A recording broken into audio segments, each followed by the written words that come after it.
पिछले कुछ घंटों से इस समझौते का पाकिस्तान की ओर से घोर उल्लंघन हो रहा है।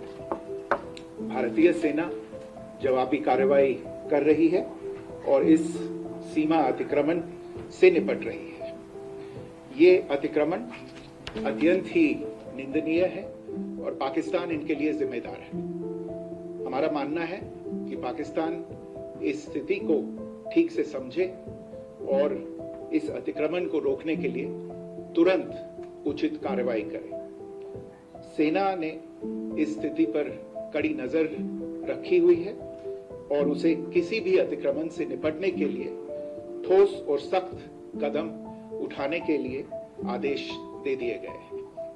પાકિસ્તાને 3 કલાકમાં જ સીઝ ફાયરનો ભંગ કર્યો। જમ્મુ કાશ્મીરમાં ગોળીબાર, તોપમારો અને ડ્રોન હુમલા કર્યા। શ્રીનગરમાં વિસ્ફોટ થઈ રહ્યા છે। અનંતનાગમાં પણ ગોળીબાર ચાલુ છે। આપને જણાવી દઈએ કે આ પહેલા ભારત અને પાકિસ્તાન